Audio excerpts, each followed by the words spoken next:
Hello, everybody who's here and everybody who's not, to this one meeting of the CSUS Guerrilla Philosophy Club. My name is William Wyatt. I'm the unofficial official president, um, Guerrilla president, and this is that. This is the meeting of the Philosophy Club. Our intention for today is to have a sort of post discussion about the Nammour Symposium, which was recently hosted by the CSUS Philosophy Department, which was, as I understand, about astrobiology and I think ethical questions that arise therein. Although I qualify by saying that I was not able to attend that seminar, or rather symposium. So this is going to be a discussion about that. We're hopefully going to learn some stuff, and I especially advise watching this in its entirety if you were not able to attend like I wasn't. So yeah, here we go. I believe Daniel is the one who wants to or is prepared to speak on the matter. So please take it away. Yeah, I can take the lead and take the initial thing here, but I was only able to go for the first day and see the first two talks. I was not able to see the roundtable discussion that they did. I got that covered. Yeah. So do you want to do that first, Justin, or do you want to talk about the other two talks first? Well, to be fair, I had class all day on Tuesday, so I missed all of Tuesday's session. But I had yesterday almost completely off, so I was able to make all of that 2-hour session yesterday with the 4 professors from SAC. Nice. So, which was interesting for sure. A little less interactive than I was hoping, perhaps, but I got a few questions in there that they addressed. So there we go. What were some of those questions? Okay, well, here I can. So the overall topic of yesterday was just alien life and what topics could arise in the future when discussing life in the universe. So the first question was, should we be investing in tech to terraform Mars? Okay. I don't know who's got because I don't really quite have an opinion on whether or not we should be investing in terraforming Mars. So perhaps at least for the first one, where they kind of stuck to some format and all of them kind of chimed in a row, I can kind of give you their 4 perspectives in at least brief. McCormick's position was, yes, we should be investing in tech. It's going to happen, so we should be on board with it. Eventually we are going to need to move off of this planet. It is probably a good idea to do so once the technology becomes available. More or less every time that we push technology to discover new things beyond where our current understanding is, it has benefits for society as a whole. And the space race is a great example of that, but the same could be said about the technology advances that allowed us to circumnavigate the globe. And there are certain things that the development is beyond just the development of discovery. It's also it has greater benefits for society. So that I mean, if we're going to make an argument for yes, we should be terraforming Mars, that is a pretty good argument for the yes. John Park, being his John Park self, said no, we should. There are plenty of reasons to argue for keeping Mars sterile and not ruining it by contaminating it with human life. Moreover, the ridiculousness of trying to completely terraform a planet that is nowhere near conditions for human life, as opposed to trying to moderately terraform this one back to sustainable conditions. Seems like you're really going overboard to solve a problem somewhere else where you wouldn't need to put that much effort into solving the problem here. Of course, they argued about that. Dr. D was of the yes, but more like let the billionaires do what the billionaires are going to do. We shouldn't be spending public money on it. Like NASA shouldn't be the one like leading the charge on like doing shit with Mars. But if Elon and Bezos want to fucking have a little circle jerk to do it, then hey, that's on them. And then Merriam's position was we need a second planet in case of interplanetary war. So it's probably a good idea to maybe start working on getting a second planet in line sooner rather than later.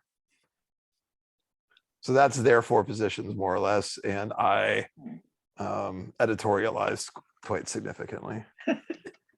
I gotta say, one of the things that strikes me is the thought of Dr. D dropping an F-bomb is just fantastic. I can't visualize it, but just in essence, just seems amazing. And also, I would not have guessed that Merriam would have been the one a little more jingoistic. It's that he would be like no, in case we got to go fight the Martians. That's why we gotta. That's why I got terraform Mars there.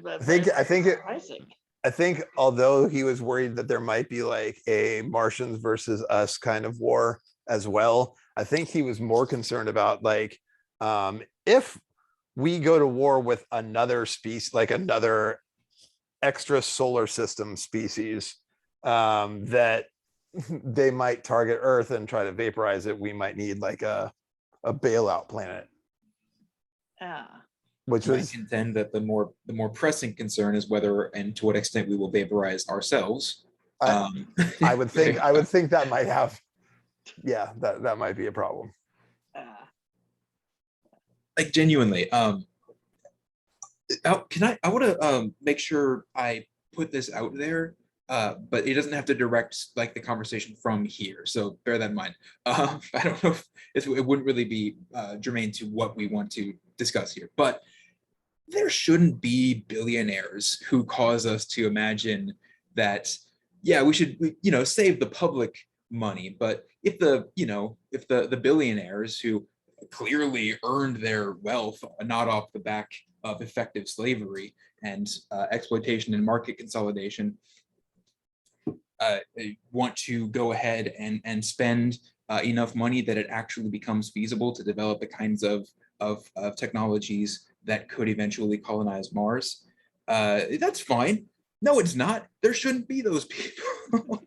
There should not be more individual people and organizations with more technological capacity represented by or engendered by their wealth to effectively be a more like viable option for the new contenders in the space race than nation states that are at least ostensibly democratically governed and for the people in some sense, because that would be, while it's probably true, I'm supportive of the idea that we have the capacity to develop technologies that are beneficent outside of space exploration through space exploration. I think that's straightforwardly true historically. But it's important to bear in mind that space race was while rushed and motivated by politics that weren't particularly benevolent. That space race was at least being conducted in the public sector, in the public eye, where those patents could be, the technology could be more readily made available for ordinary people's usage and other private companies as well. If the same were being done by Amazon and SpaceX, etc., etc. I always get annoyed at etc. etc., then that technology might be developed, but it wouldn't be useful to anybody outside of those corporations for decades. I mean, if ever. As powerful as these corporations are, they can do a lot of influence over patent law, etc. So I hate that that's like the direction that these discussions sometimes take, because it is symptomatic of really bad politics. I ain't gonna lie, William. We might have to table that one for when Swan comes back on here defending anarcho-capitalism. Mm-hmm. So, William, you would have been proud of me at the point that Dr. D said, let the billionaires do what they're going to do as long as they're not actively hurting anybody down here on Earth. Oh, there you go. This is one of those points where, like, I wish it was a little bit more interactive, but I kind of typed in the chat. But if the billionaires could be spending their billions, like, working to fight global poverty and global hunger, wouldn't you say that them spending their money on terraforming Mars is actively hurting the people on Earth that they could be helping? Dr. D didn't really like that as a question and more or less punted on it, saying that while in theory, what he was saying is, billionaires shouldn't exist either, but since they do, it's not public policy to tell them what they have to do with their money. And if they want to spend their money trying to go to Mars, we should let them. That really was his kind of position. And yeah, that's unsurprising. Jacob, you haven't said anything. I am now encouraging you to say something. There are two answers I thought were very interesting, because I don't think that they actually have to do with this scenario. So the first one, I don't remember. I didn't write down the names, but the first one was like about the side effects of a development for terraforming would be beneficial.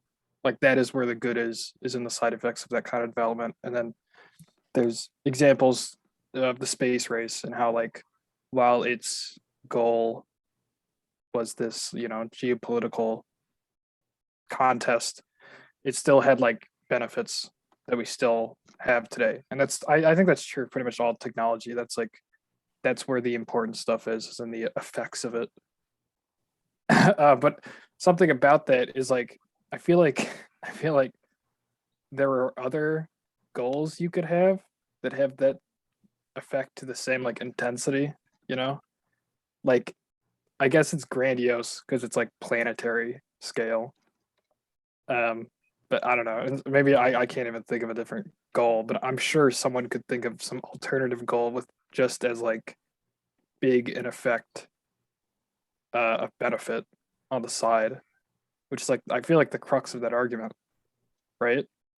the interesting part that John Park was making, the interesting point that he was making was that technically what we need to do to Mars is the opposite of what we need to have happen to make Earth somewhat more hospitable to our longevity on this planet. Mm-hmm. So actually, the technology advances that we would be getting from terraforming Mars, we already have. Like, we already know how to warm up a planet. Like, Right. it's real easy. We do everything that we've been doing on this one, right? We just got to do it, like, on a really large scale there. But that's not helping, like, actually, like, anything here. We need the reverse of that. So his argument was, like, we should definitely be putting the money into, instead of trying to spend lots of money to drastically change the planet of Mars, we should be spending substantially less money to do a whole lot less work just to get ours back to normal. Well, this might be, I don't know, maybe I'm not even saying much by saying this, but I think there is something. Oh, Amir was also at the entirety of this, so he can help fill in my Oh, blanks. awesome. Okay. If I miss anything. Yeah. And no pressure. I think there is something to say about, like, there's a myth, like, about there's a mythical vibe or aura around terraforming Mars. Like, it's like in the literature. It's like a common like sci-fi trope. And I do think that is not just like negligible. I think that there is something significant about that. And because I think logically, like, yeah, like to work on the earth would make sense, but in terms of like, I don't know, like convincing people, I don't know, I understand the thinking the same. appeal, at least, even if it's unreasonable.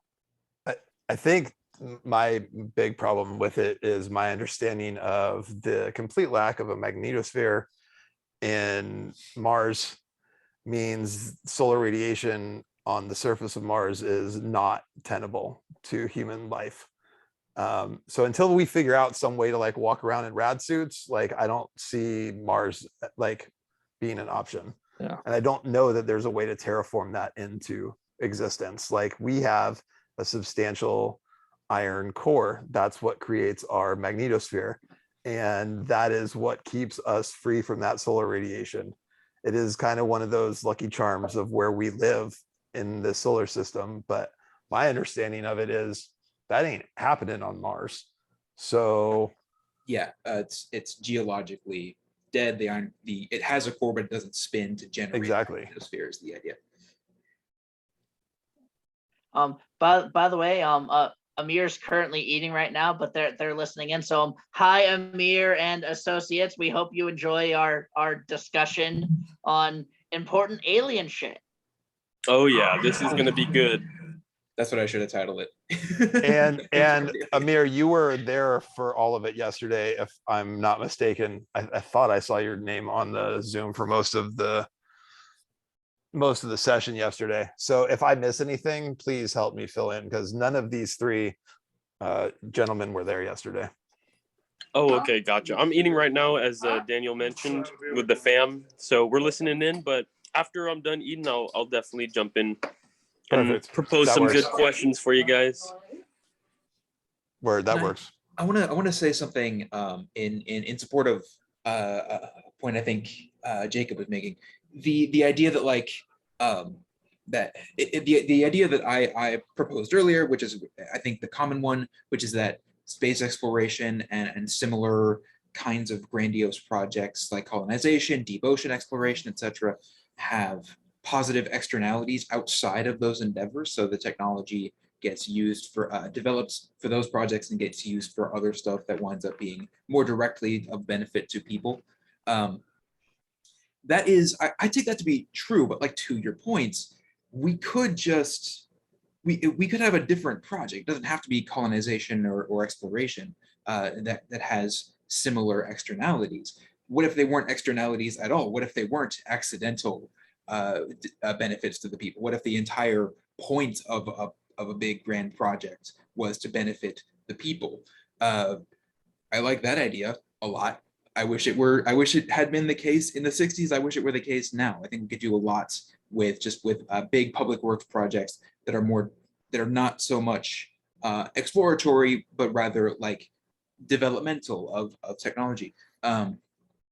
With the goal of which is to make food easier to get for everybody, and the goal of which is to maybe, I don't know, extend people's like the time during which they are both alive and healthy and stuff. I would love I want that to be the case. I think we developed the idea that like space exploration is good for its positive technological externalities because we are disused to the idea that government, when it spends money on technological development, could be doing so just for the benefit of the people, because that's unusual because our politics are bad. But yeah, you did. I think you successfully like reset my perspective on that. So thank you for that. But yeah, different project could be good. Sorry, go. Well, I agree, and I have a small disagreement, and it's not foundational or anything. Well, I guess it kind of is, and this is just from what I've read so far, and I might read something that might change my mind about this. Is like from what I've seen, the benefits of technology, like the real benefits, are like completely unplanned. Like I understand your point that it would make more sense to like aim those specifically at helping people. I don't know the precedent for that, but maybe that's just like I'm just not that familiar with the history. But from what I've seen, like especially with electric technology, like the most obvious thing is like I guess like the nuke and like exploration into atomic structures and stuff like that. That's been like very beneficial for in other ways, but obviously that wasn't intended. I think there is some historical precedent for like developing technology, like governments specifically, and so not necessarily, so excluding corporations here, I may be doing that unfairly, but excluding corporations, there is, I think, some precedent for governments developing and innovating technology just for public works projects for their people. There's a non-zero precedent for it. I think it is uncommon, and I think it would be reasonable to like infer from its uncommonality that it is more difficult. But I think it's just my thinking here, and I won't, I don't know, spend all our time on it, but like I think that the reason it's historically less common and maybe even genuinely more difficult is just because it's politically more difficult. It's hard to get people on board with like long-term infrastructure projects. Harder than to get people on board with something like that has the romanticism of like colonizing Mars or going to the moon and stuff.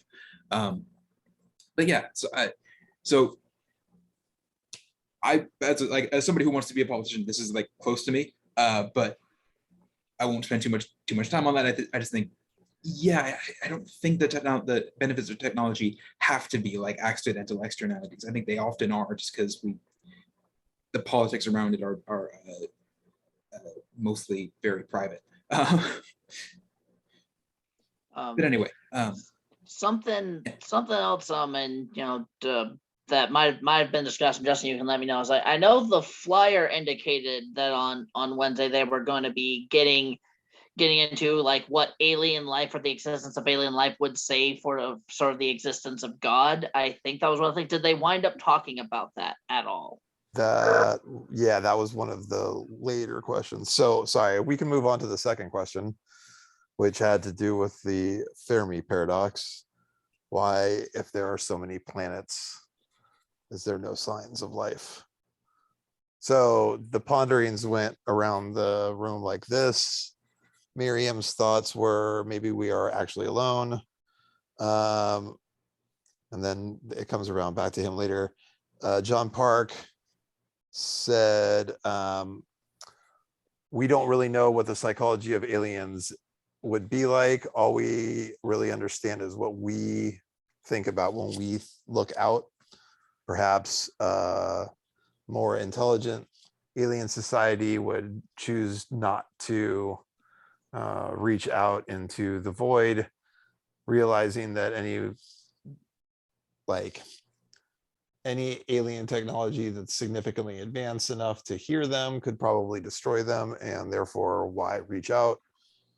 Dr. D kind of jumped on that as well. There's a plethora of reasons that that they would not want to contact us. They could think that we are insignificant in terms of our evolution, which kind of makes sense if you think about it. Humans have really only been on this planet for a couple 100,000 years, and that's an insignificant amount of time that Earth has been around. So, perhaps we are not hearing from any aliens because they don't deem us worthy of talking to yet. McCormick's brought up the fragile world hypothesis, which more or less says that when civilizations get advanced enough, they figure out ways to destroy themselves, which we have done. We have come very close to doing already, and quite possibly maybe on the verge of doing very soon. And so the reason that we're not hearing from anybody else is that nobody's left. Thoughts? That was pretty much it. Yeah. I kind of wonder if the answer isn't just a little more simple in that, like, I mean, like there's this presumption that they're more advanced than us, and they might be more advanced than us. I don't know enough about science or science fiction or astrobiology or any of this stuff, but like it's also entirely possible that there's a bunch of life out there that's relatively similar to us and they haven't found us yet because they're also struggling to get out here. I mean, like my point here essentially is like the universe is pretty big. Like it's entirely possible life is out there. We just can't contact each other because we're too far away. I think it might be simpler. Yeah. That's similar to like to my thinking on the matter as well. Like if we don't need to be alone in truth to be alone, like in effect. Just because I do think that like there might be reasons why we develop the idea that like alien civilizations, if they exist, would be more advanced than us. Just because if you're going to like write a science fiction story for popular consumption, it makes way more sense to suppose that the aliens came to us than that we got to them. You know what I mean? So that might be why that idea becomes more popular. It can be substantiated a little bit by the idea that there are, you know, on the order of billions of years during which they might have come about and come into their own before we even entered the scene. But there will be billions of years after as well, with the same theoretical probability of that kind of thing happening. So I guess, yeah, there's really, we have no way of knowing.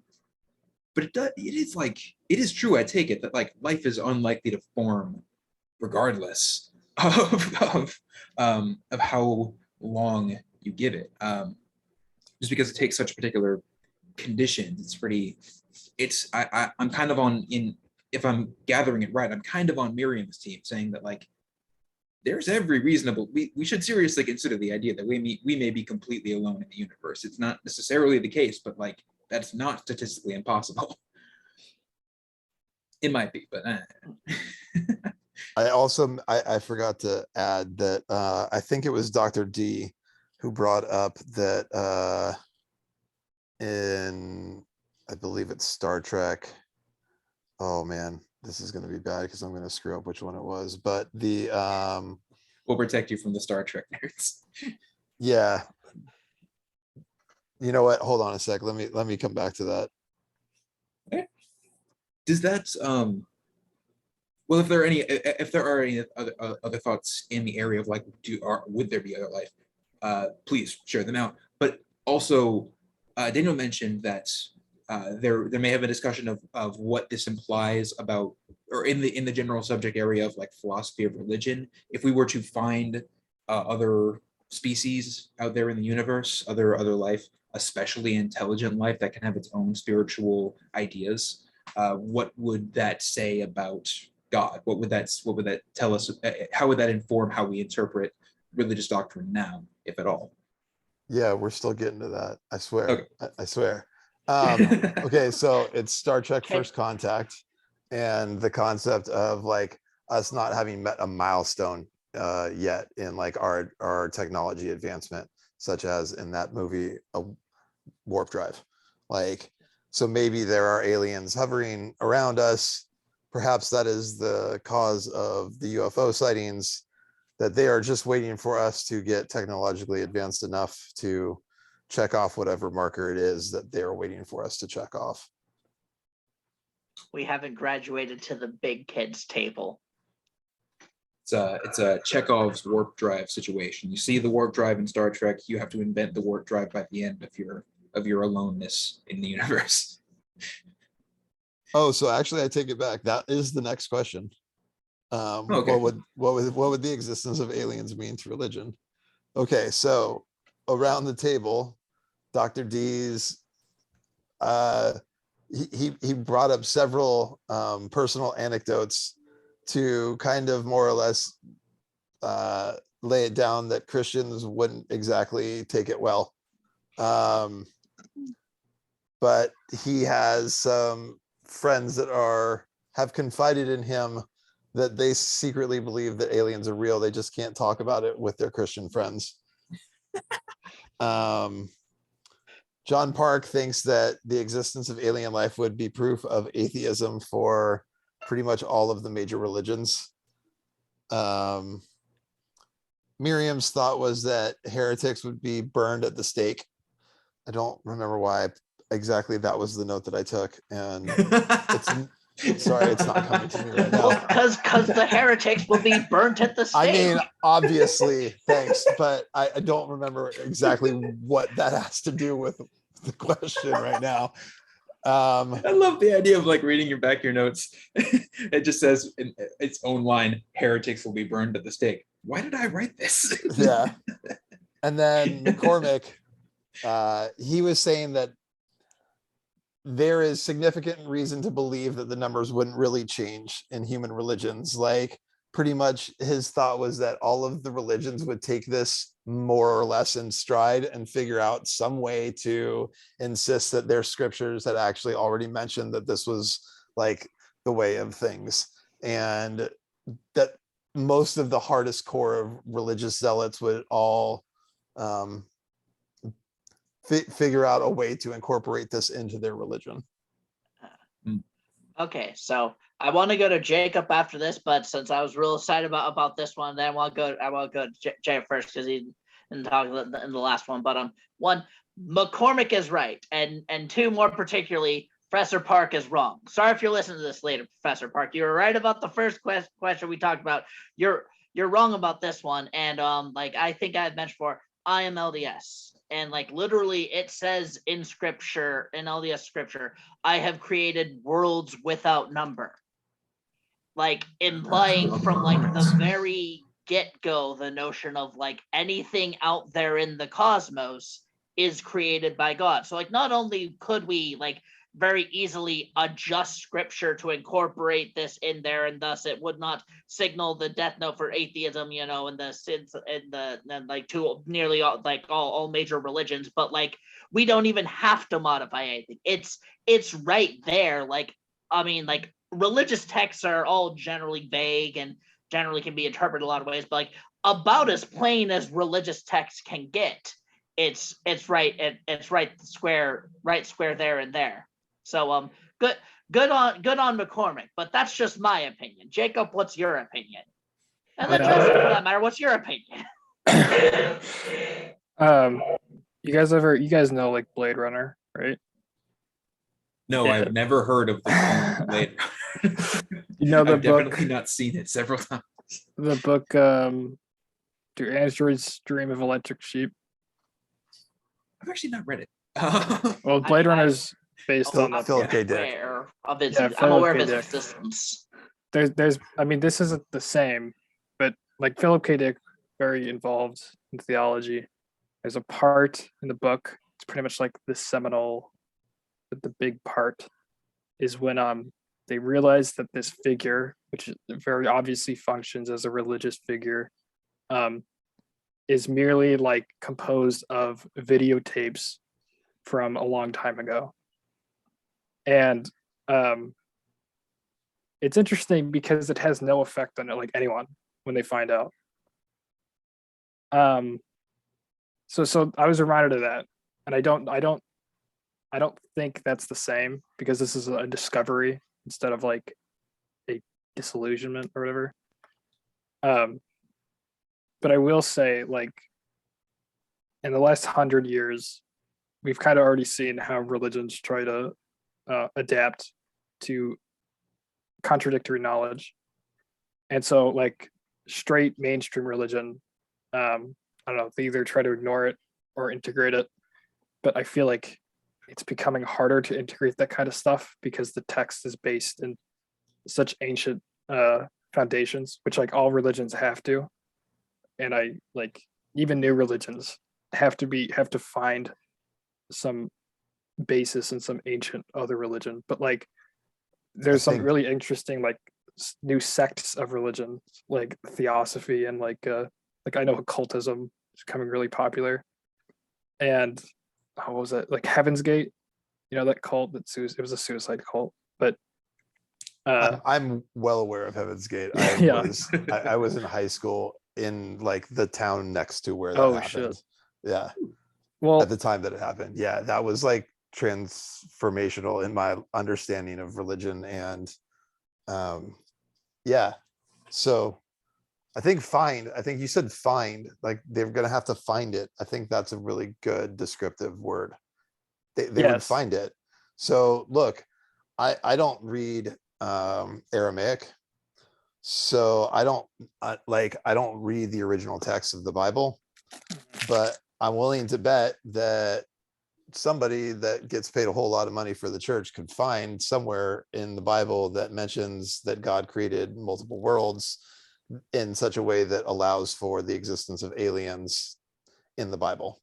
Like I don't put that past the church at all. It's too big of a thing. The church is too big of an entity for something like the presence of aliens to let the foundation of their religion crumble. I don't see that happening. I think that was maybe not necessarily the point that McCormick was making, but I mean, to the same end as the point that McCormick is making.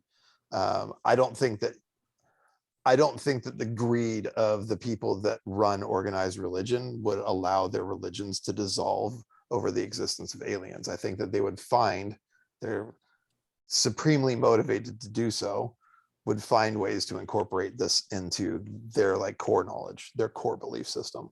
Justin, that's exactly what McCormick was thinking. And today in class, he brought it up too. And I was asking questions about it to reason. I was like, what exactly are you saying here? And he's like, yeah, it's not any scary fact about humans. It's just a psychological fact, that we don't want to change what we already have as our core beliefs, and that we'll find any way to like incorporate it into our ontology.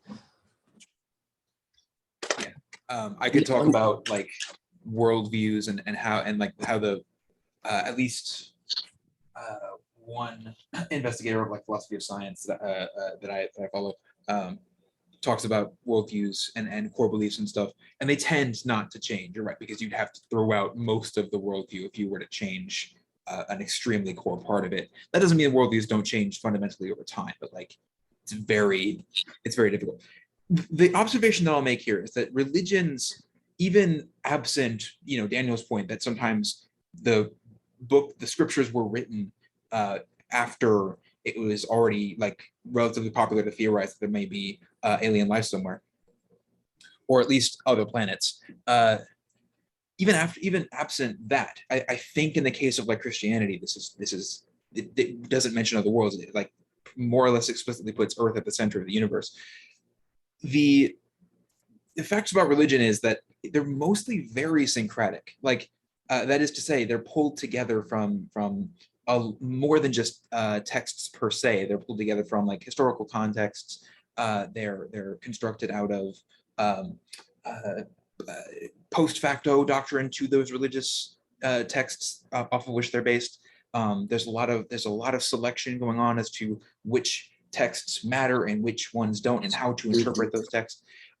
And my reading on it is that it always most closely reflects the agenda of whoever is most powerful in the society which is generating that religion. So, for example, in the American South antebellum, it was the dominant doctrine that that Black people in general, not like from Africa or anything, but just whoever is Black is a descendant of, I may get this wrong, one of the sons of Noah, who did a betrayal of some kind and was cursed by God, such that his descendants would be servile to like Noah's other descendants, and what that it was interpreted as by people who were powerful in the slave owning South, so planters and politicians who were planters, was that son had been cursed with dark skin, and his descendants all had dark skin.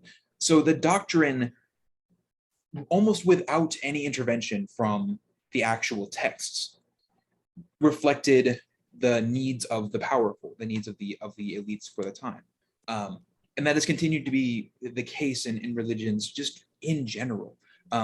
it's particularly like noticeable and egregious when we talk about cults. Like Scientology will adjust its doctrine pretty readily to any objection you might make to it. A lot of cults, especially like the tactic of hiding their more ridiculous beliefs underneath the slightly more reasonable ones, so as to more easily indoctrinate you to the organization before you have to swallow anything about the doctrine itself, et cetera, et cetera. So like my prediction would be pretty in line with the idea that like, yeah, the religions would more or less stay intact. They would adjust to accommodate aliens. And what I would say on top of that is they will probably not adjust very favorably for the aliens. Especially my thinking about Christianity is that because it is historically Christianity is and its various sects, including I'm thinking Catholicism, are very attached to the idea that that like Earth is central, that human beings and especially white human beings are very special. It would probably adjust to say that like the aliens are some lesser species, like some outside force, some test that is embodied by an entire species of like they might even bring back that whole I think it was Cain doctrine. I could be wrong about whether again which character from scripture got made into the servant class. I wanna jump in real quick, William, because this is like, and this is sort of related to a few different from people's points. Like especially going back to Justin's a little bit about about you know, like the church, the institutions themselves have too much sort of invested to let this happen. It's like in addition to that, it's also sort of like everyday people, like people who were abolitionists famously found inspiration for abolishing slavery within the scripture, as it's been noted, people who were pretty emphatically not that. So like how it would be sort of incorporated into the major world religions or what have you would be really and truthfully a reflective of like how it was incorporated into society. You know, there's a religious studies scholar Reza Aslan has said like if you're a violent person, your religion will be violent. If you're a peaceful person, your religion will be peaceful. And like I mean within my own little Mormon bubble here and everything, like there are people who read the Book of Mormon and interpret it to be basically an anarcho-capitalist scripture.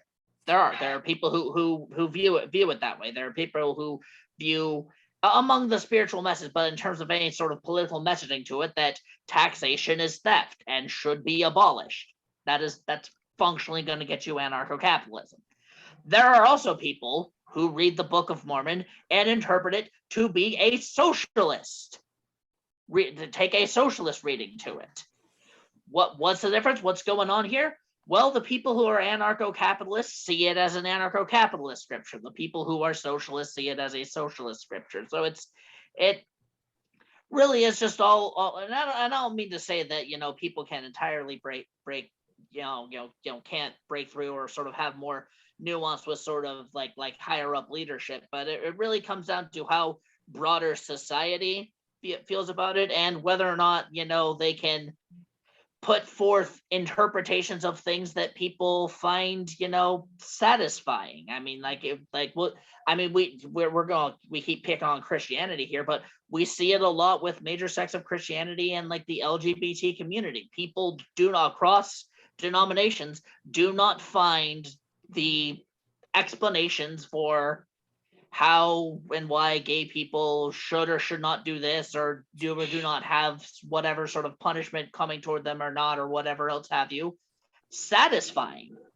And there's going to be a reckoning with that. And similar notion would apply here with aliens. I'll confess, I'm not terribly familiar with how Islam would do this. That is beyond my wheelhouse. If someone else is and wants to take that, they can do Okay, that. so my mom is Muslim, as some of you may know. My dad is Catholic, and I she did not actually mean specifically you no, necessarily, but Amir. I wasn't trying to call you out. she was actually looking it up while you guys were talking about that during dinner, is why.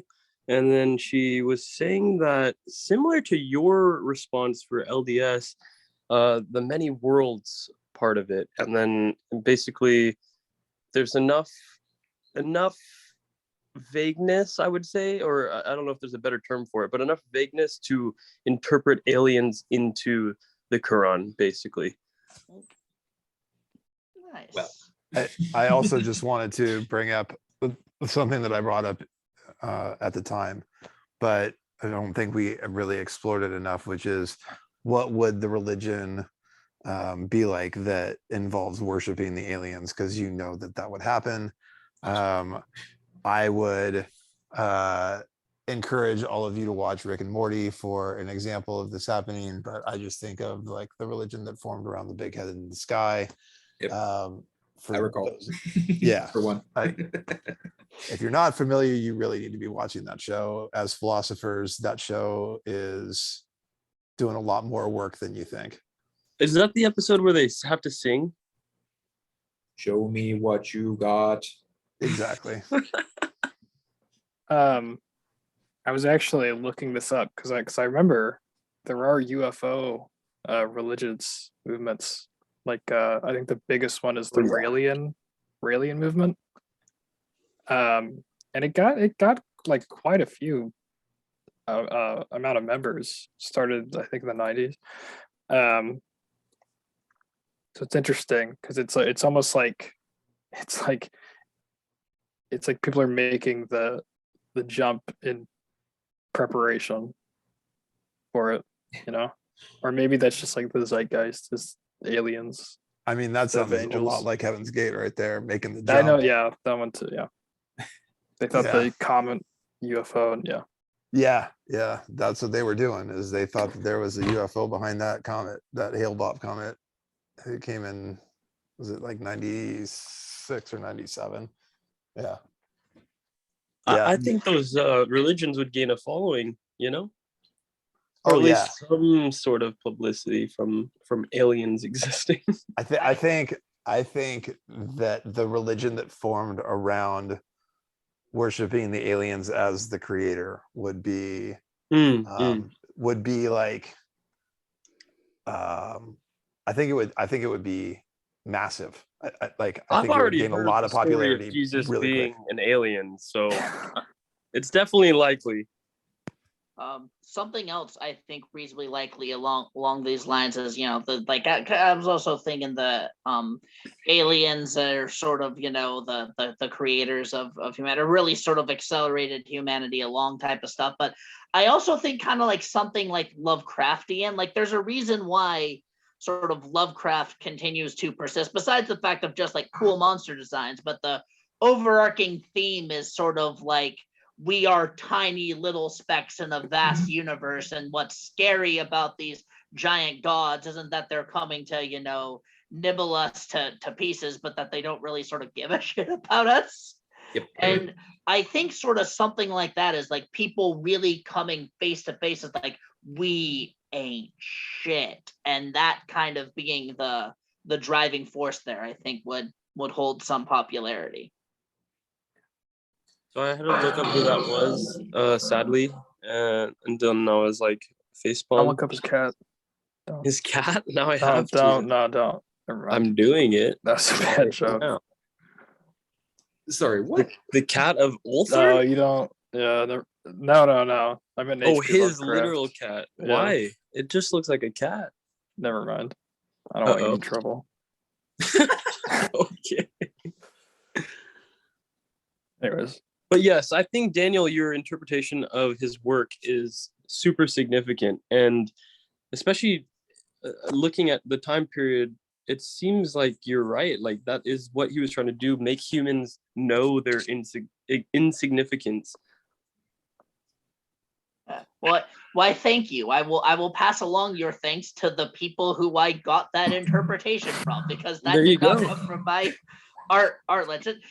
Several places that like basically like every, I don't know, art critic of any sort, video essayist, you know, that when they describe something as Lovecraftian, they mean both sort of like otherworldly, but also sort of like it in the abyss of meaningless, you know, something a little more existential too. I was gonna add just to that, there might even be like a an odd like reverse effect where because aliens are so abstract and fantasy like to us right now, the like face-to-face interaction with one might be so underwhelming that there'd be like this huge disappointment. And it's like it would even be like it would have a negative effect on religiosity itself, because it's like, oh, this is all, like this isn't much, you know, just like little worms. That would be really funny. Like I can imagine like aliens touch down and they come out and they just look like Star Trek aliens, where they're just humans with a bunch of crap pasted to their faces. Yeah. I just like Like- that's like coming like, oh, the aliens are finally coming. Where are they going to be like? And like, hi, my name's Steve. Yeah, so it turns out all, you know, the panspermia was true. We all pretty much developed along the same lines. So I'm just like you, but with you know, blue skin or whatever. My name's Steve. I'm a mechanic, I guess. Not even a cool space mechanic. We got cars on our planet too. Just Shatner would be happy. Cars. Anything Shatner but would be happy cars. if the women were blue. Why is it always, by the way, like that's just an uncommon color on Earth. So like people who make sci-fi aliens without thinking about it too much just make them blue on reflex, I think. Well, blue's also color of water. Water's like mysterious usually. There you go. Look at that. That's Like too deep a reason. symbolism and such. What do you guys think about if aliens had a religion? I was thinking and the same thing. Yeah. What do you do with Also, that? what do you guys think about religious implications if aliens came here and they said no religion has ever impacted their lives at all? So two questions for you. What do you think if a religion came from aliens, and what if aliens came with no religion whatsoever? Okay, so can I make something on the second point, and then we'll go. I'll turn it over. That's an interesting question to me, precisely because it is so often argued by like people doing apologetics for various religions that it's just natural and the proper state of a human mind to be seeking out spiritual meanings, you know, to be looking for the creator or the purpose behind all this stuff, etc., etc. And if aliens with psychology that we can in some way intuitively understand, that like are human like enough for us to empathize with them or something, if they reported to us point blank, this thing you call religion, we have no idea what that is. We have existed for millions of years as a civilization, and we don't get it. We don't see the appeal. The universe is big and understandable. I think that would have an impact. I mean, to be fair, maybe not, because like they'd be aliens, and like human beings who are atheists, who have grappled with existential questions and come away thinking I don't really need or see the purpose for God, don't convince apologists. But maybe there'd be some ground, like there'd be discussion about it. There'd probably also be religious wars. I'll just throw that out there. Like there'd definitely be religious like conflicts. Interplanetary religious wars. Yes. Oh man, that's gonna be fun. Hence, What Garret's if they had a invention of religion? space planets. What if they had a religion exactly like ours, though? Like they Oh, had extra they had religious wars. aliens. So They many had more. Like They had- Christianity, literal Yeah. Christianity. like they had alien Christ, or they Oh, had like- Okay, alien wait. Buddha. This goes back to what I was talking about. I've literally heard conceptions of the Bible or of Christianity that Christ was an alien, like straight up. This is a thing. Look up Ashtar Command. People literally believe this. Yeah, no, absolutely. All right, so I think I sort of largely want to grapple with sort of the same question, sort of like, what would that sort of say, if aliens didn't have sort of religion? But first I want to say, if the aliens come in and say like, hey, we don't know what this religion thing is, or we have nothing or whatever, there'll be Mormon missionaries coming back on those stations, indisputably. We will be the first ones there. I'm not saying that's a good thing or a bad thing, but it's a thing. It is a reality that will happen. But beyond that, like, I don't know, like, if they really are just sort of like utterly perplexed by this, like, that to me sort of seems like they never like have any sort of existential struggle or curiosity. Because like, even if they reach the point of just be like, hey, like, we kind of wonder where we came from, but we're not going to know that them's the breaks, kid, they would still sort of be able to grasp religion as a means of trying to sort of come to terms with this or understand what those things are. If they are sort of like utterly flummoxed by it, that to me seems to indicate they're not self-reflective beings, and that yeah, that says something. Even if they're physically like us, they're not really like us then. Yeah. So I guess like a lot seems to hinge on like what sort of religiosity or reason for lacking religiosity they wind up. Yeah, definitely. I love how now we're talking about this like it's definitely like gonna happen. Like, yeah, but how is it gonna go down? You almost said what I was thinking, William.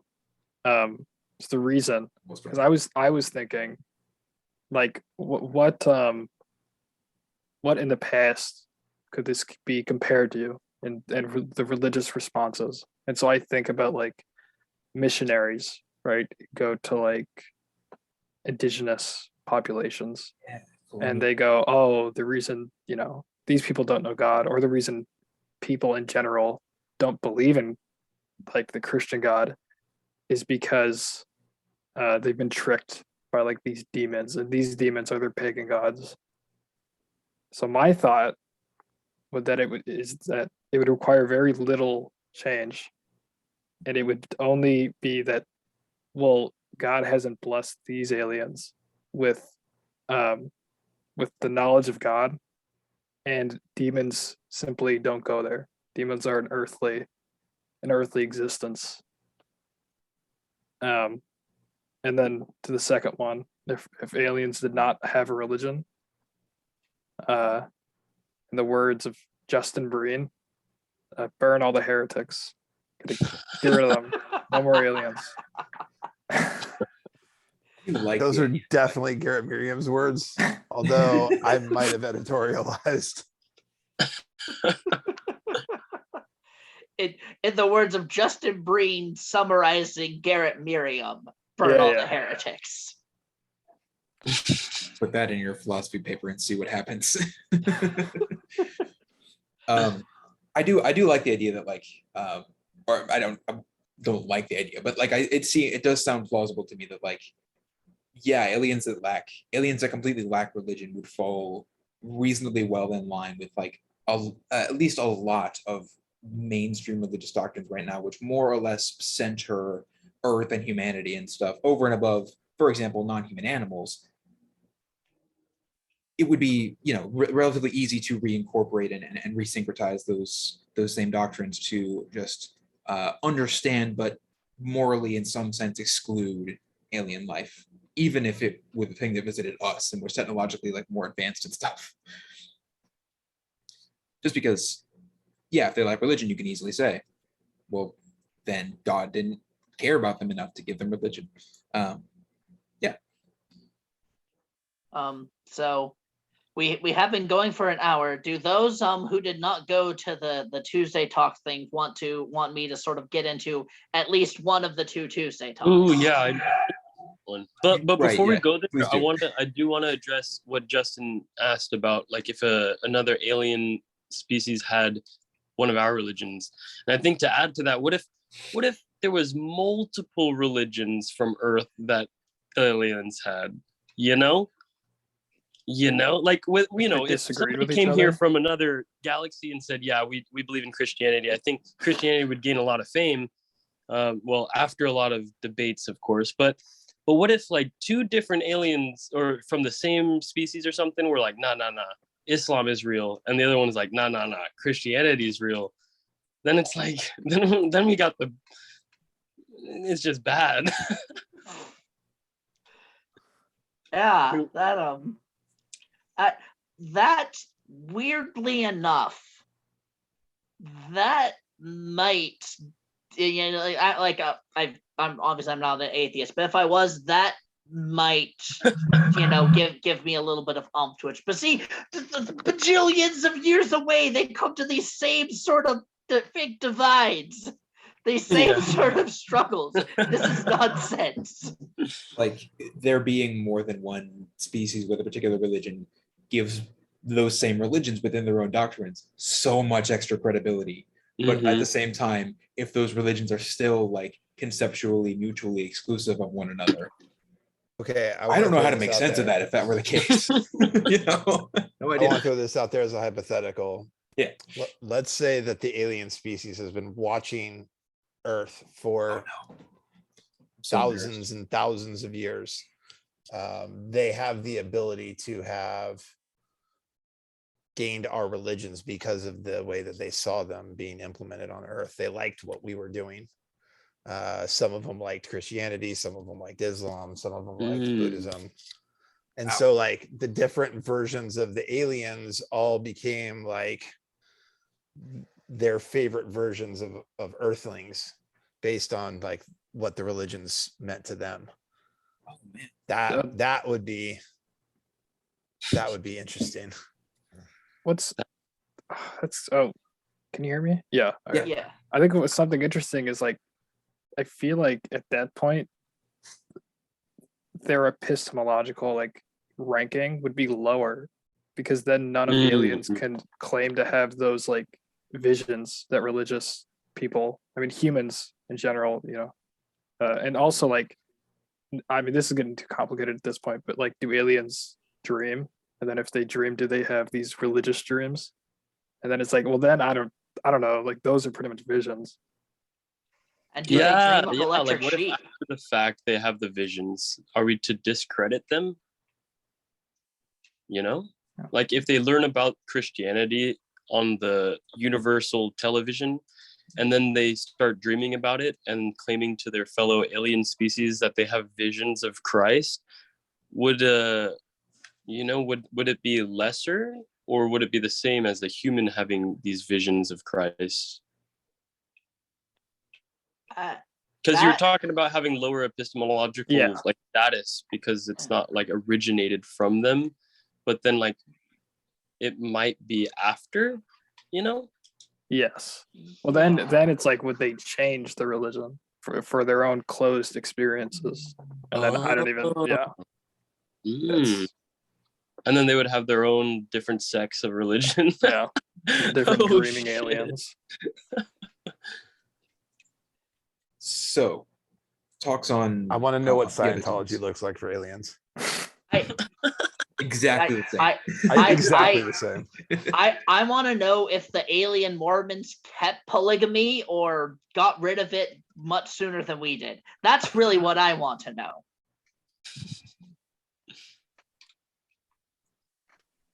So what happened on Tuesday? Okay. Well, we did not discuss that question. Shame as that may be. But yeah, there were two talks. One was about whether or not when we will know that we discovered alien life. I'll confess, I have less detailed sort of notes on that one and less things to say. And the other one was sort of like a pros and cons, or like why we should sort of like get into space travel and the issues of why we shouldn't and responses to those issues and such. And that's the one I'm I'm a little more familiar with. So I'll talk about whichever one first, or whichever one y'all prefer.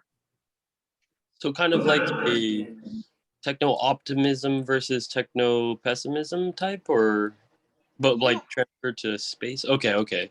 Yeah, there's elements in that. This was in Kelly Smith's talk about why sort of like really it was sort of like why the humanities should be involved in sort of like these conversations about space stuff. And there's elements of techno optimism in there, but really, I mean, like they said in the thing on Wednesday that like, hey, space travel is happening, or space exploration is going to happen. It just is. So there's kind of a more pragmatic, that same sort of pragmatic concession, but there is elements of sort of techno optimism in there. Like one of the things that could happen is that if we explore into space, like you could get there be resources in there. There's a ton of metals on asteroids and such, and that could we would have those resources, and we can sort of we can do things smoothly enough that it doesn't completely plummet the price of metals here on Earth and completely destroy the economy. We could theoretically do it quickly enough. We wouldn't, but we could theoretically. We theoretically. Yeah, we definitely wouldn't. Yeah. So I guess just sort of like delving into that, or really just sort of into kind of the issues, because sort of like the obvious strength. Hold on, gotta turn off my alarm reminding me to put my essay into my Google Doc, which I already did. Huzzah. But sort of like the obvious strength of it are sort of that just like, hey, the scientific discovery of the world, the raw materials, which we already talked about, the just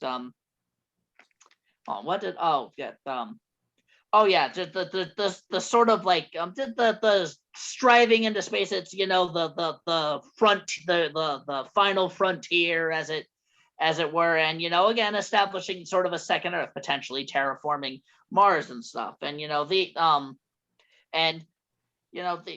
guy Kelly Smith made a note that the sort of responses to this, they kind of have this pessimistic, buzz to them, or this pessimistic. Yeah, I want to hear.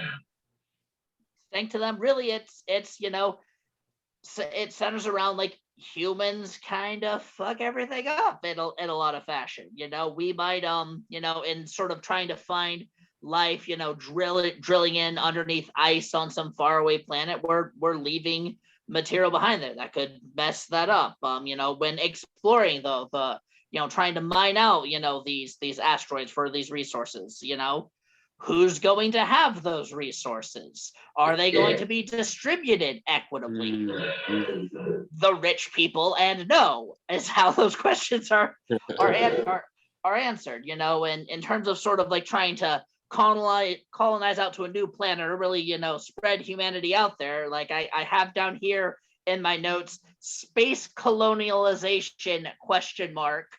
With the notion being like colonialism was, I think we can all probably say on the whole bad, at least in a vacuum, and now it's in the vacuum of space. Oh, get it. See what I did there? Very, very clever thing. But in sort of responding to some of these general humanities sort of like messing everything up notions, is that that going into space kind of might help solve some problems facing, because the other big issue is the like, there are problems here on Earth that kind of deserve more attention than this. Maybe when we eradicate global poverty, Jeffrey Bezos can go play space cowboy type of a thing. Oh my god, I forgot And the hat. what- I always forget the hat. And one Sorry. of the responses to that is like going into space and getting these resources could help eliminate these things. More resources, lower prices, all that sort of stuff. And then like sort of his other main problem with that kind of line of reasoning is that like it often doesn't really sort of have a clear end goal to it. Some people do call him the gangster of love. Sorry, I- who? What? I must have missed something. Yeah, Justin, you wanna explain that reference, because I think you and me might be the only ones who get that. Oh, come on. Some people call him a space cowboy, but some people call him a gangster of love. Oh no, we're still talking about Jeff. Some people call him Maurice. Oh man. I mean, like he's a joker, he's a smoker, Oh, and he's a midnight no. toker. Jeez. Better than Smash Mouth, that's for sure. That you know, to each their own, definitely more respected than Smash Mouth. I can't argue that one. I'm not sure that's true. I think he's more notorious. Than More, yeah, Smash more Mouth. renowned. But I personally no. have significantly more. Are we respect talking for about Smash Jeff Bezos or the guy who sings that song? Because the Whose name Steve Miller whose band, name is Steve Miller, Steve by the way. Yeah. Band is yeah, Yeah. classic.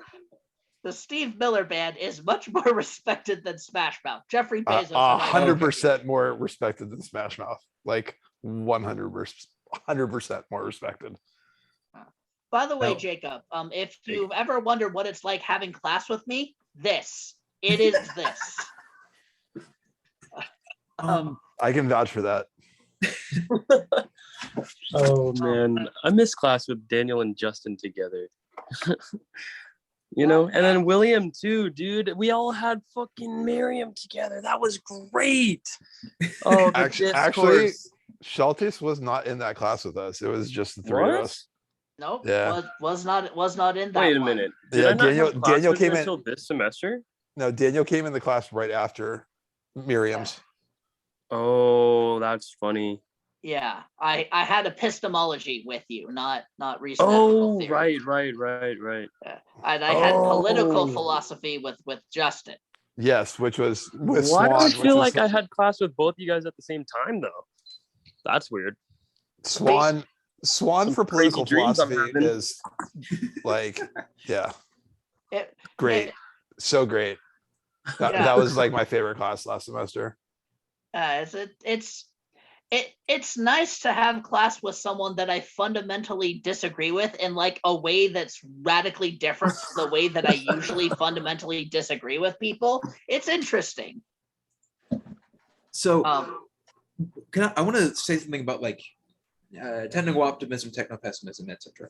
Yes. A thing that I noticed in about that like discourse when I like stumble across it, I've not really been super involved, so I may get this totally wrong, but like in general, there's a lot of agreement on the direction that technology is headed. Like Mhm. mechanically speaking, we're doing more with the internet in the future. Probably we're going to do more intensive prosthesis, and it might become the case that like more prosthesis becomes more normal in the same way, and for the same reasons in general that like glasses have become more normal.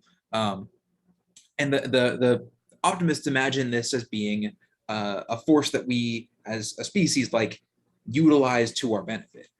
We help each other and ourselves overcome obstacles that we currently face in order to I don't know, have a richer life in general. And that's a reasonable conclusion if you imagine that like the technology is advancing more or less in a vacuum, like without sort of power structures involved in how it develops and how the resources are distributed and so on.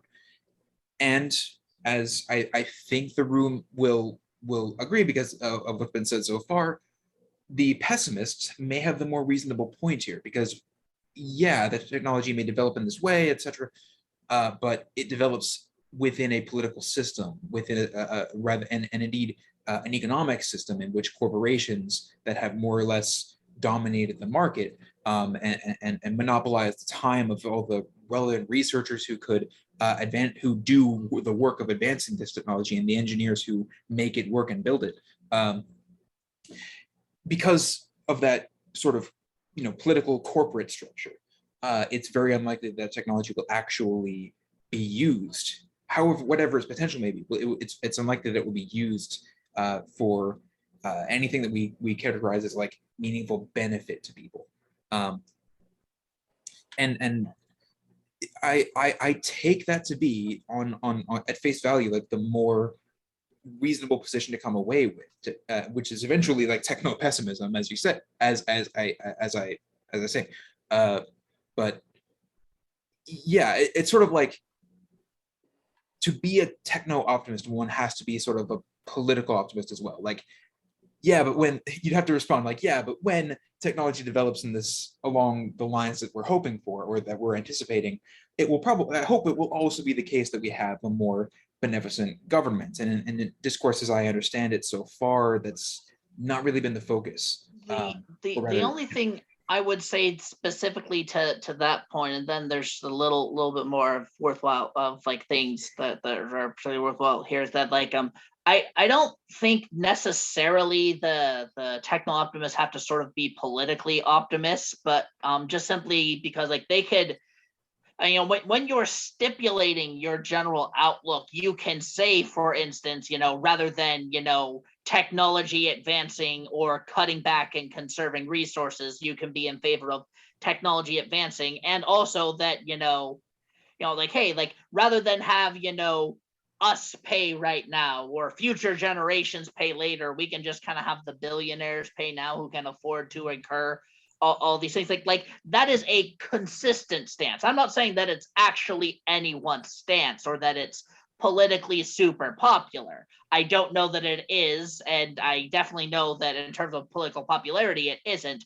But that is a functionally consistent outlook. It's like, yeah, no, absolutely, you know, while we're dealing with while the technology is being sort of developed, and even after the fact, you know, like aim our politics in such a way, like not just cross our fingers, but outright stipulate that this is, you know, in some sense conditional or contingent upon, you know, X, Y, and Z happening. And that's okay, yeah, that's a consistent stance.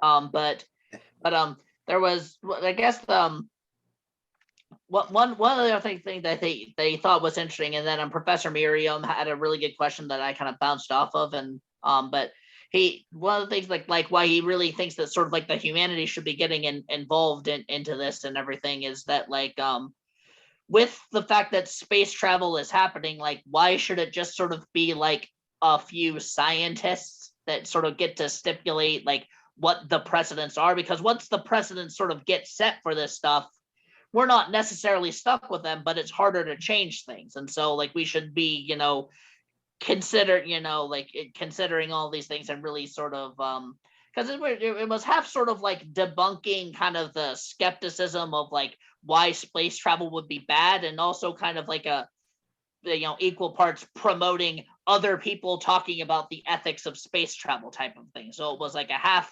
pep rally, half sort of argumentation. But like Professor Merriam asked the question of like, what I have here is people are starving while space rockets are flying over them, and basically the notion of like, you know, hey, how can we do this? And the guy responded that that's a little bit of a false dichotomy, and that because you can, you know, solve a lot of, you know, at least economic problems with potentially, you know, the more resources going into space and those coming back, but also that his other point is that like some of the problems are a little vague, and we can't like sort of wait on this until they kind of become unvagified, you know, because there's just massive opportunity costs for not going into space, you know, due to these sort of, you know, rich good things that could come out of it. And I think my own 2 cents, and I'll throw my question out there and then open it to the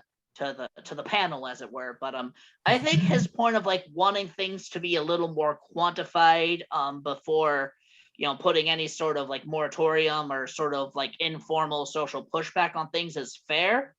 But my concern is, let's say we go out there and we find extraterrestrial life, like we're xenophobic here. Generally, we like I don't want to get too controversial here, but there's some issues, and like you can mine a you can mine an asteroid. You can put people to work mining an asteroid. You can get all those valuable resources. So we have all these valuable resources for cheaper. So it brings down the prices of everything and more money lasts and everything for mining an asteroid.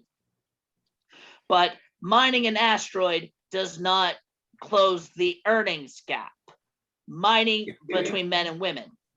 Note that I said earnings gap, not wage gap. I refuse to get into the pedantic of whether or not there is a wage gap. There is indisputably an earnings gap, and that should at least have some level of red flags at least initially popping up for us to deal with. That's enough. Mining an asteroid is not going to lower the rates at which African Americans are shot by police officers compared to white Americans. That's just not going to happen. To say nothing about global, issues between different countries and races and things of that nature. And so I'm not saying that we have to solve the way Professor Park put it, and I don't blame him because I have to be brief in my comment. He has to be brief in his reading it off, but sort of solving racism. I'm not saying we need to solve racism, but if we can pinpoint a number of, all right, here are the ways that we've sort of behaved broadly xenophobically that we can quantify. Let's, for half of the things on this list, let's eliminate them to the point of just being statistical noise, eliminate problem or get 90% of the way, 90% reduction and whatever the gap is or something on at least half of these problems. Then that's, at least to me, and I'd like to know what you guys think, would show signs that we're aware of these problems, we're trying to fix these problems, and we have fixed these problems a good bit. And now that way, when we encounter the aliens, we're now less likely to react xenophobically and get our butts kicked by the aliens when they find out that we don't like them because they're different than us. So those are sort of not my thoughts with it, but the talk kind of more generally. But I'd like to hear what you all think. While people are thinking, let me see if I can state a thing in slightly more general terms that I think roughly represents your position, Daniel. Maybe. Best of luck. Okay. I'm getting this a little bit from my own editorial as well. But there you go. The contention might be that more resources and higher technology does not automatically solve problems that are economic and political in nature. So bringing more resources in from mining operations extraterrestrially would not necessarily, as you say, solve political problems, because those political problems are not technological and they're not due to scarce resources. They're due to a number of compounding political issues, but the results of which is largely that we have tons of wealth going, sloshing around in the United States, but it's broadly hoarded and wasted in things like food waste and plastic production and the accumulation of billions of dollars by individuals. So the problems that we have are, for the most part, not attributable to lacking technology. They are attributable rather to our less than ideal political situation. Likewise, bringing in more technology or higher technology or more resources doesn't solve that political situation. So yeah, that's. I think that is a true position to have. I was going to say reasonable, but I think that is just straightforwardly correct interpretation of our current situation. Hence, yeah, a space exploration, whatever technological externalities it has, whatever resources it brings in, those aren't necessarily ameliorative. It may also be the case, I would say, at the same time, that doing the space race, doing more exploration and more resource gathering and such, could be accomplished at the same time as we start solving political problems. Exactly, I'm not convinced that those two things necessarily are automatically correspond to one another. I think it's totally possible to like do space exploration while like killing people on Earth, while problems persist. But it also strikes me as like plausible that the opposite could be true. That like we could affect the ideal outcomes for like the techno-optimistic camp here. But I'll shut up. I'll collect opinions. I guess the only other thing I would note that the guys, and I don't know why I just slipped my mind to mention, is that like he didn't outright say that I was sort of making an assumption that people would react xenophobically. The way he put it is that like how humans would react to aliens is a very fascinating question. Which does sort of, you know, bring to mind or think that he is planting the notion that like it's a good guess that we'd react xenophobically, but sort of like not a guarantee. And so like this particular concern of like aren't we just going to mess this up due to our xenophobia, and thus we need to sort of work on that first, you know, besides all the other reasons to work on those problems, you know, like that might be another way to go at it. So y'all need, good Lord. Y'all need to turn your mic down, sir, or your, yeah, there we go. All right. So y'all need a little science fiction, like television history lesson. There was an amazing show in the 80s called Alien Nation, which deals with exactly this concept of like, what would happen if aliens came to Earth and tried to live amongst us? What would the xenophobia look like? Because the aliens in that show were humanoid enough to, you know, walk around looking like us. And if you put like a big cloak on, you wouldn't notice they're like abnormally large domes. But that was like, well, they had was like a really big like brain case skull. So the show was on for like years, and it definitely deals with like all of the issues of like how society would, certain aspects of society would totally embrace the aliens, and other aspects of society would completely shun them the way that any other version of humanity has done when we have tried to incorporate them into our life here in America. You know, it's a very like interesting 80s look on this subject, but also to bring it maybe to more like current times, to the technological side, there was a movie called Don't Look Up that was out on, I believe it came out around the holidays on Netflix. Definitely worth a watch. They absolutely make fun of the like Bezos, maybe more a little like the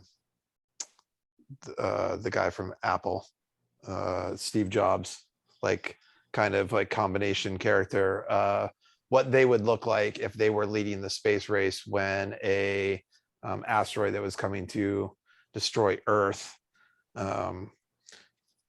we would originally be trying to like destroy it, deflect it, and then what happens if some greedy like corporate billionaire decided to try and mine the comet before it actually like got here.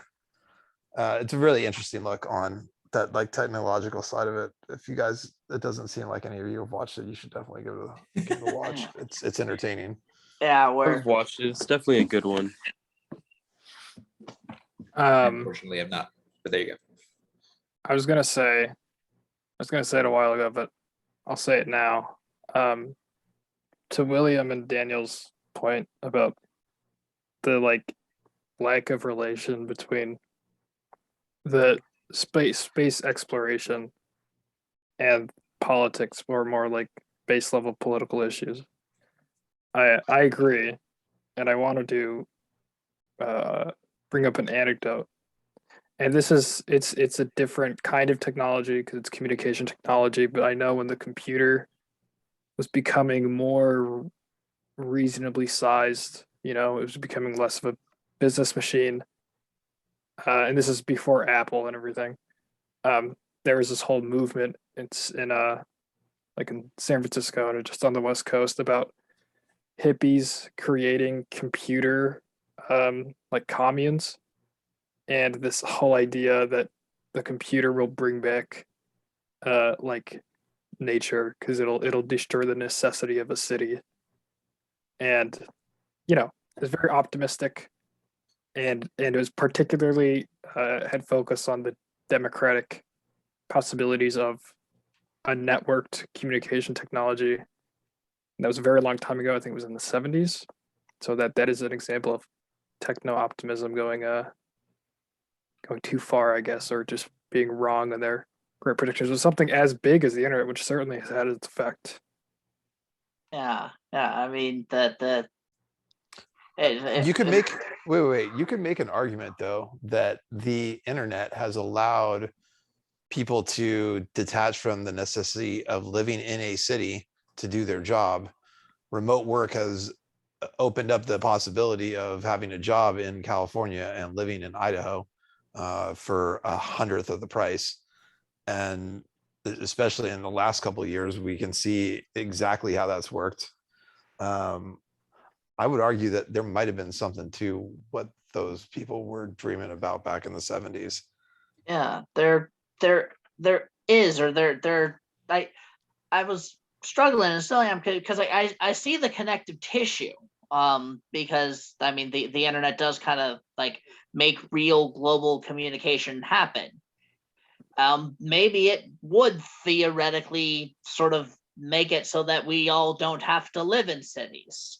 We just generally seem to choose to do so anyway. Yeah, I mean, on the, I don't know, we can, overestimate like what difference technology will make. And I say overestimate, really what I mean is like not quite predict the correct outcomes, but like overestimate what difference it will make in some very specific capacities. For example, like this idea that we could make all work remote through the internet is kind of weird. It seems like maybe robots could take us more in that direction, but currently so much is already on the internet, and yet we still have people in cities, because at the end of the day, it's probably always going to be more convenient to like walk to a convenience store than order a bag of chips on Amazon Fresh. Yeah. If you live there anyway. I'm also thinking about the idea of xenophobia, and how that interacts with them, and the idea that like responses to alien life may vary, because I'm seeing now a parallel between advances in transportation technology and infrastructure, and the how people have reacted to that in like particularly the United States, but theoretically everywhere, because what happened in effect with the advent of the airplane was that a lot more people were traveling around the world a lot more, and so in big cities in the United States, you've got a much more metropolitan thing going on. So people start experiencing what is to them completely alien stuff more frequently. And those cities become like hubs for those kinds of experiences, known for the fact that you can't, for their integration of many cultures. I remember discussing, rather hearing the discussion about like London, and how the way that it's sometimes misrepresented is that everybody in various representations of it typically is, a stereotypical Londoner, a white person who speaks British English. And that is not the case in London, because it is a huge city, as an economic center. Though they all do call everyone a wanker. No, yeah, I mean that's just the law.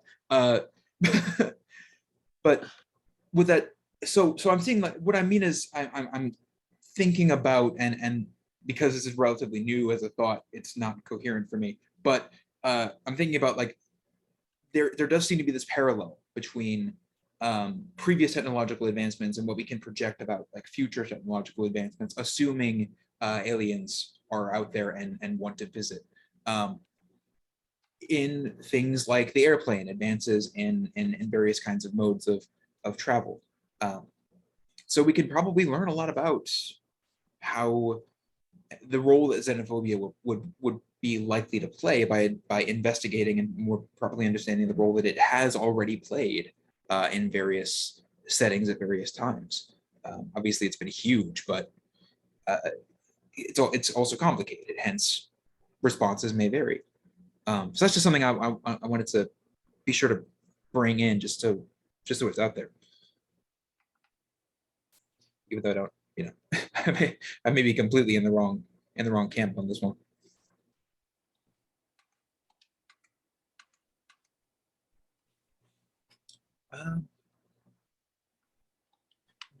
Do we have? Mindful of the time, it's about 9:15. Do we have any other questions we want to bring in, or do we want to start to wrap up?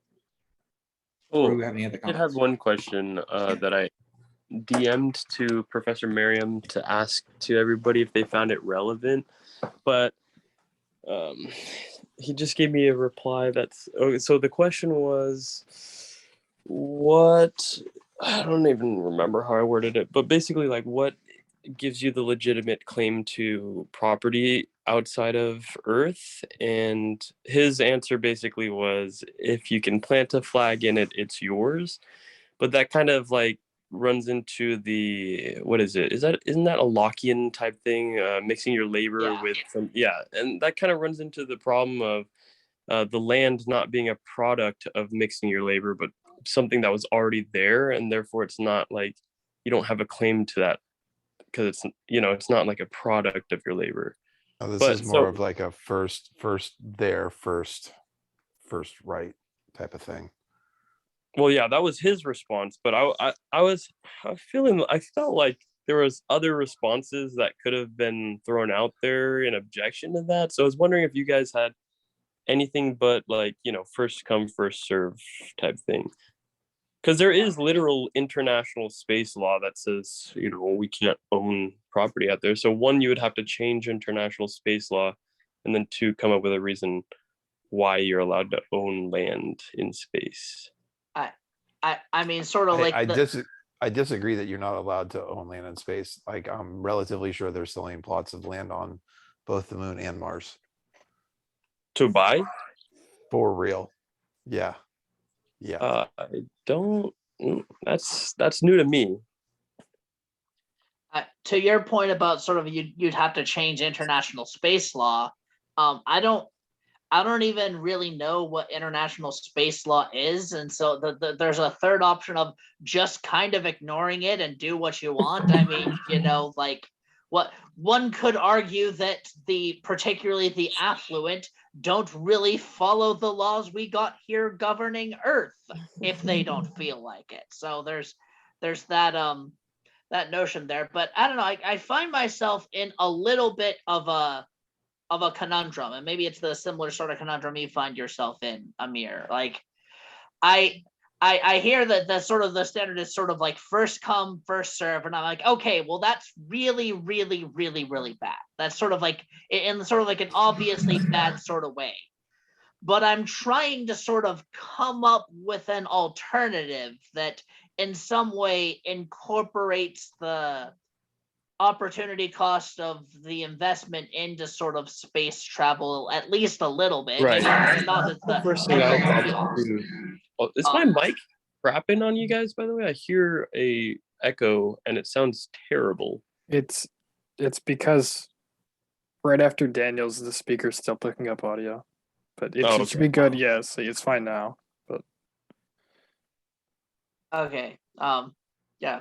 So anywho, that like at least a little bit incorporates that. And I try to do that, and I can't. And so that's kind of where I find myself stuck. It's like, okay, well, this seems like a really dumb way to do this, but I try to think of a less dumb way to do this that at least incorporates the one quasi-sensible motivation for why this might be the way to do this in the first place. and I can't. I punt to the field. And even if we could incorporate all the costs and whoever were the like basically investors to get there, to what extent are we going to give up this like section of free land? Are we going to say, yeah, you put your flag on the moon, therefore you own the entire moon? Or are we going to have constraints and say like you only can own so much of where you're like in a proximity of where you've planted that flag, or once you've gotten to space, all these people who have contributed, you can only have so much of it, because otherwise it's almost like a slippery slope argument that it could lead into, yeah, I put something on this planet, it's mine now, and you can't say anything otherwise. And I have problems with that. I don't know if you guys see the problem I see, but I just don't think that would lead into a great place, especially if there's multiple nations traveling to space, that we're just going to find conflict. I would say, from my point of view, that the Lockean perspective, the Lockean theory about property, is exactly the one that corporations are speculated to operate upon in the apocalyptic, like the dystopian space explorative scenarios. At least as of now, it's very rarely the case that you see science fiction writers thinking about this stuff and coming up with nation states doing abusive space travel. It's almost always a company. So like, yeah, I will agree with the room that like the Lockean dynamic, not the one you want to go with. I mean, he himself was just justifying the corporation for which he worked. So I'm in favor of a different approach to coming up with like ownership ethics in general, and that is the ameliorative one. Like I think the salient question we should ask is not like what is the most, I don't know, conceptually sound way we can understand ownership. I think that's conceptual soundness is obviously important. It needs to hang together, but the salient question I think should be what system of ownership achieves the greater well-being for the greater number of people, like sort of a utilitarian take on it, but not exactly. I would have to take a longer time to cash that out properly. But yeah, the ameliorative approach for me is most likely way to cause the least conflict. Something along those. I mean, that too, yes. That would be like a means to minimizing international conflicts and such would be like a means to an end, that is making sure that people are benefiting in tangible ways from this technology and resources so developed. And to that end, my speculation is that the better way to do it would be sort of in line with the lore of Mass Effect, where the United Nations sort of took a federalist approach to the about the world. So in that system, like the UN is to the various nation states as those nation states are to their states and principalities, etc. So it's sort of this like 3-layer federalism going on. At least that's my understanding. At which point you could set it up so that it's some body within the United Nations or some administrative agency there, which is actually doing the space exploration and the mining and such. Everything is mitigated by this, this organization that is not the exclusive domain of like one country to which it governs, I suppose. I think there are interesting reasons why we might be in favor of like a one world government anyway, but that's like one idea, like minimizing international conflict. What if it were just a supranational entity that were doing the exploration? Maybe either way, like the system of ownership in space will need adjusting. I mean, the system of ownership on the ground probably needs serious adjusting as well. We tend to take the Lockean ideal for granted, and it doesn't make sense. It didn't even at the time, but it doesn't make sense now, especially with so much non-land intangible property going on. Sorry to talk forever. I There you think you bring up an interesting point, like the one world government aspect. And I wonder if, in terms of xenophobia, that we wouldn't be better off if the alien species that we encounter was at least somewhat hostile in the aspect of like the Independence Day style coming together of nations to fight against a common enemy that would actually get us for the first time thinking of ourselves as earthlings and not as Americans, Russians, whoever else. It would at least be interesting if the xenophobia could work towards the like bonding of humanity as one Earth species, as opposed to the outsiders literally being the aliens. I'm familiar with those like science fiction stories as well. And as much as I enjoy them, I don't know. Like I personally, was my born reading on the of World 4th War of II July. is not I so am optimistic. obligated to love Independence Day. There you I go. am obligated to love that movie. I love that speech. Good job, Justin. Sorry to interrupt, William. I just got It's excited. okay. I'm gonna mute myself now. But like, here's the question: does the speculation goes like maybe a common enemy gets us thinking of ourselves as one, as being in the same boat, almost literally the space boat, which is a planet, and therefore having the kind of camaraderie that comes with that sort of commonality. It would be politically advantageous, right, in a situation with a hostile, very powerful alien force, to sort of coalesce and come together and think of ourselves as Earthlings rather than as Americans and Russians and etc. But would that last? I mean, theoretically, you wouldn't want that conflict to go on forever because it would be a colossal expenditure of resources. Welcome to Earth. But once it's over, there wouldn't be that same political advantage, at least in the sense from which it derived in the first place, to continue to think of ourselves as Earthlings rather than as nationalities in various ways.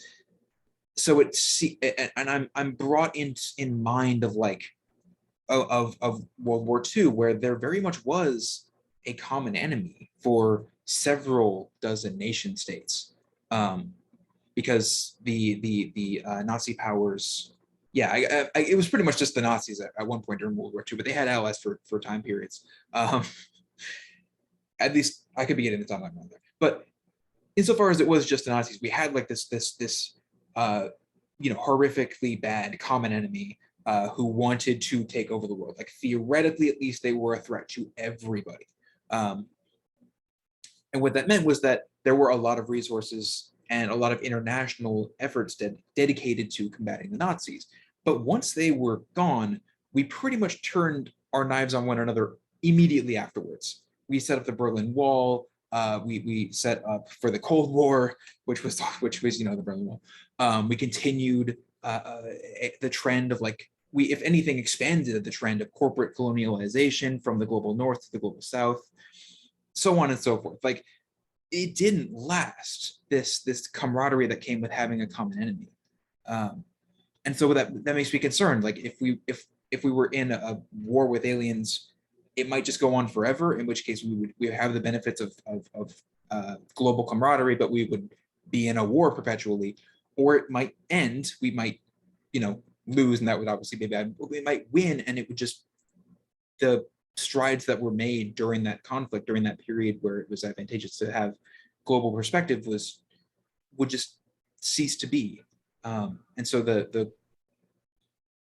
I guess, I don't know if it would make things worse, but problems would certainly reassert themselves, I feel. I think the response to that sort of thinking is, generally that with aliens, like if aliens come and attack us, we officially know, like, okay, we're not alone in the universe, and the people who come by 8 friendly missionaries just wanting to, you know, share with us their Jello casserole or whatever else have you. That they're coming in hot. And so that's more Mormon references. I got Mormon references for days, William. I got as many Mormon references as I've got wives, except not. I just wanted to make a polygamy joke. Yet another Mormon reference. Anywho, so unlike, you know, okay, the Nazis are defeated. It's like, well, the aliens aren't ever really defeated. They're kind of like a permanent existential threat. Like I get that Watchmen is meant to be, you know, sort of a subversive satire of, you know, what if superheroes were real like us and we're not supposed to sort of relate to the characters. But what's supposed to make sense about Ozymandias's plan and everything of, you know, we're gonna go with the movie version where he just, you know, frames it on Dr. Manhattan and Dr. Manhattan goes along with it because it makes more sense than the stupid squid. But you know, what's supposed to sort of work about that is that Dr. Manhattan is this sort of permanent threat out there that could always come back. And the aliens arguably function in a similar sort of way. I guess what I would say is that Nazis are the same, actually. Like, they're our permanent threat. We know this because they came back. But if they ever even went away, really. But geopolitically kind of deteriorated after World War II. I mean, they were never good, but they deteriorated in a more xenophobic direction after World War II because the Nazis stopped being a very, you know, saliently present threat. Which brings me to the same idea. Like, if it would be, if the war happened and it ended, it would be true that aliens are still, you know, out there and potentially hostile, etc. But it would be the case that would stop being so important to most people. Our psychology seems to work in such a way that we tend to stop thinking about these big problems once they are no longer the thing that is about to kill us, you know? And that's kind of, I don't know, that's pre-developmental on my part, but like, I'd be interested to hear what anyone else thinks about that. I had a few things to say about that. So I feel like we can keep nationalities or ethnicities as a thing because of the differences around like culturally. But if it, like I'm saying, if we went to a one world government, I think those things would probably remain because of the cultural boundaries and stuff. And there would be some aspect of, yeah, I'm from the United States, I'm from California, but I'm also an Earthling, right? And I think to Daniel's point too, I think this existential threat in the universe of an alien species might be a little different than, you know, Nazism from humans on Earth, because we never know which direction they're coming from, what planet or galaxy they'll be coming from, when and how advanced, etc.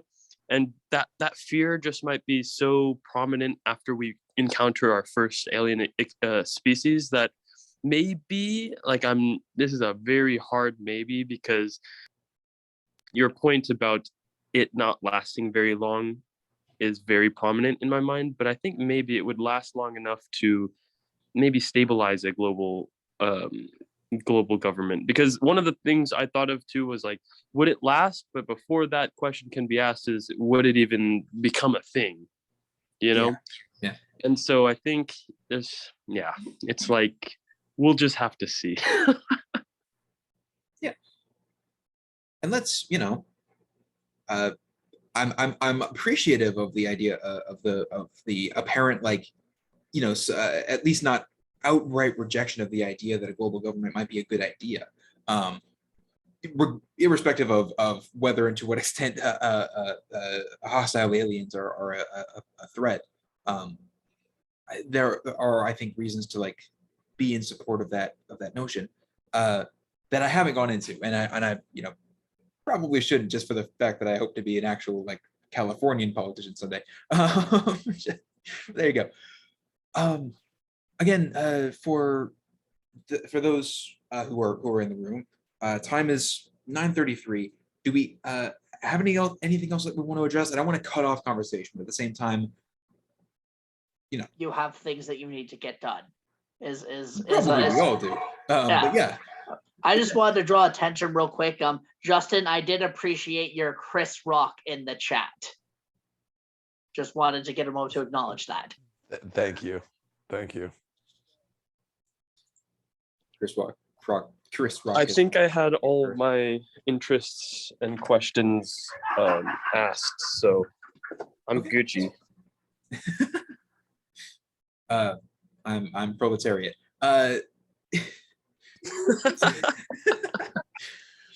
Okay. So Jacob, did you have anything more? Justin, Yes. did you have anything more? Satiated. Nice. My desire has been quenched. Go Dubs. Yeah, rooting for a front row. I was going to say with William, when you were describing sort of like the Nazis went away and kind of came back, I wanted to say like, yeah, they were just going through a rebuilding period, like the Sacramento Kings. And I mean, like the way we're going, it might take the Sacramento Kings 60 years to rebuild. I don't know if that's a parallel you want to draw, my man. Yeah, no, that's why I initially didn't do it. Oh, okay. For the Sacramento Kings to be in a rebuild, wouldn't you have to have had something built at one point? Yeah, back in 2002, when we were Come the on. rightful champion in the world. Come on. We have Come on. been rebuilding since Come on. that long, Justin. Come It's on. been that long of a rebuild. My point, my man, is that you've never had anything built here in this city to hang anything on basketball wise. I remember the C Webb, Peja, Doug Christie, Mike Bibby years, dude. I remember them, but yeah, I also remember what Shaq and Kobe did to him. Yeah, Well, bro. everyone, the tea And is on that spilt. note, The truth is out there. Follow the money. I don't know. I think that about wraps it up. Here, thank you for staying with us. If you stay with us to the at this one meeting of the CSUS Guerrilla Philosophy Club. It will be back. I'll go and announce that on the 28th, same time. We should have a professorial presentation from Professor Merriam, who has come up with this conversation so far as a noteworthy contributor to that self-same symposium, which ostensibly we were talking about. That's my story, and I'm sticking to it. So yeah, I hope you'll join us then as well at this thing, whatever we're doing. But thank you, and have a day. Fingers up, I can't everybody. promise it will be a good one. Fingers up. Fingers up. Yeah. GGWP. Thank you, William, for hosting and taking care of this. This is your last year, right? For me, yeah. Oh, sorry. I'll go ahead and stop the recording. Oh But, yeah. I don't know. Like and subscribe. It's the YouTube archive stuff. All right. Bye.